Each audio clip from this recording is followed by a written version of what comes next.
সকলোকে নমস্কাৰ জনাইছো। জেঙনি তিনিআলিৰ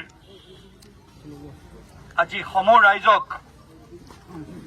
জিলা প্ৰশাসনৰ তৰফৰ পৰা আমি এতিয়া আহ্বান জনাবলৈ আহিছো। আজি প্ৰায় 1.5 মাহমানৰ আগতে যেতিয়া প্ৰথমবাৰ আমি নটিচ দিছিলো, তেতিয়া সমূহ ৰাইজ তেওঁলোকক প্ৰতিনিধিত্ব কৰা যিসকল ব্যক্তি তেওঁলোক আহিছিলে আমাৰ ওচৰলৈ আৰু তেওঁলোকে 1 মাহ সময় বিচাৰিছিলে যে আমাক 1 মাহ সময় লাগে।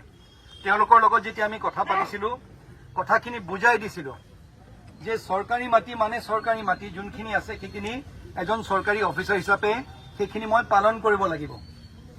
তাৰ বাবে ইভিকশ্যন বুলি ক'লে শ্ৰদ্ধেয় ৰাইজ এনেকুৱাওতো হ'ব পাৰে যে আমি ধুনীয়াকৈ কথা বতৰা পাতিলো, গোটেই কথাখিনি আপোনালোকক সুন্দৰকৈ বুজাই দিলো আৰু আপোনালোকে সেই জাগাখিনি যোনখিনিত মাটিৰ পট্টা নাই বা যোনখিনি চৰকাৰী মাটি, সেই চৰকাৰী মাটিখিনি সুন্দৰকৈ নিজাববীয়াকৈ নিজৰ বস্তু বাহিনীখিনি জুটিয়াই লৈ পেলাই সামৰি লৈ পেলাই লৈ গ'ল।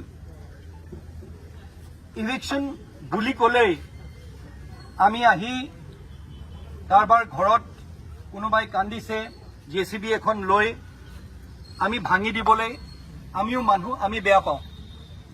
খালি এনে পৰিস্থিতিৰ কেতিয়া সৃষ্টি হয় যেতিয়া নটিচ আমি দিছো, চব আমি চৰকাৰী দায়িত্ব যোনটো আছে সেই দায়িত্ব আমি পালন কৰিব লাগিব। আৰু কাইলৈ যোনখিনি সময় দিছো, কেতিয়াবা কিছুমান জাগাত এনেকুৱা হয়, আপোনালোকৰ জাগাত নহয়, কিছুমান জাগাত এনেকুৱা হয় যে কথা পতাৰ সত্ত্বেও বা সময় দিয়া সত্ত্বেও হয়তো কিবা কাৰণবশতঃ তেওঁলোকে সেই জাগাখিনি খালী নকৰে। তাৰ বাবে আজিৰ এই দিনটোত আপোনালোক সকলোকে মই আহ্বান জনাইছো যে পৰহিলে হওক, আমি অহা এনেই কাইলৈ দিনটো আছিলে, আজি যোৱাকালি ৰাতিপুৱা আপোনাৰ স্থানীয় কিছুমান ল'ৰা মোৰ ওচৰলৈ আহিছিলে, তেওঁলোকে কৈছিলে 3টা দিন আৰু সময় লাগে। সেই 3টা দিনৰ সময় আমি দিছো। অহা বুধবাৰে আমি আহিম, আমাৰ চাৰ্কল অফিচাৰ ডাঙৰীয়া আহিব ইয়ালৈ।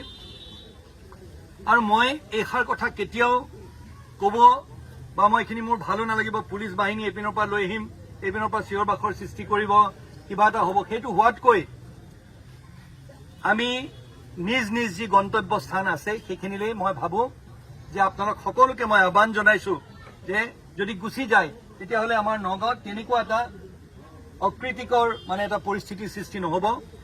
মানুহে এইপিনে কান্দিছে, JCBয়ে ভাঙিছে, সেইবোৰ আমি নকৰো দিয়ক। সেইকাৰণে সেইটো মই আৰু বহুতো জাগাত ধৰি লওক, অকল ইয়াতে নহয়, বহুত জাগাত আমি নটিচ দিছো। আজি নহয় কালি কোনোবা এটা দিন ক্ৰমান্বয়ে সেইখিনি জাগা আমি দখলমুক্ত কৰিব লাগিব। সেই তাৰ বাবে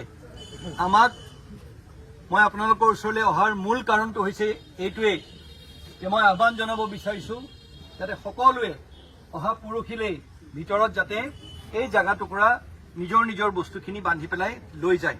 ইয়াকে ক'বলৈ মই এই অনুৰোধ জনাবলৈ মই আহিছিলো। আৰু মোৰ দৃঢ় বিশ্বাস যে অহা 4 দিনালৈ আমাৰ এনেকুৱা এটা পৰিস্থিতিৰ সৃষ্টি নহয় য'ত আমি এইপিনৰ পৰা ধৰি লওক চব কি হয়, তেতিয়া মই মোৰ ডিউটি পালন কৰিব লাগিব, তেতিয়া মোৰ উপায় নাই। তেতিয়া আহিলো, এইপিনে কোনোবা এজনে আহিব, আহি পেলাই ক'ব মই ইয়াৰ পৰা গুচি নাযাওঁ, মই এইপিনৰ পৰা হুকুম দিম, পুলিচ আহিব, আৰু সেইখিনি ধৰি লওক ঘূৰি পকি গোটেই আপোনালোকে দেখিছে যে সেইখিনি চৰকাৰী এজন বিষয়া হিচাপে মোৰ সেইখিনি দায়িত্ব মই পালন কৰিব লাগিব। তাৰ বাবে মই আজি আপোনালোকৰ ওচৰলৈ আহিছো। আৰু আপোনালোকৰ যিসকল সমাজৰ গণ্যমান্য ব্যক্তি আছে সকলোৰে লগত মই কথা পাতিছো, কথা পাতি মই গোটেই কথাখিনি ভালকৈ মই বুজাই দিছো। তো তাৰ বাবে আপোনালোকৰ সকলোৰে মই সঁহাৰি বিচাৰিছো। আমি সুন্দৰকৈ নগাঁৱত এই যোনখিনি বেদখলৰ যোনখিনি জমিন আছে সেইখিনি চৰকাৰী নিয়ম নীতি মতে আহক আমি খালী কৰিবলৈ চেষ্টা কৰিম। যিকোনো খবৰৰ বাবে যোগাযোগ কৰক 7099017330 লগতে 7099017110 নম্বৰত।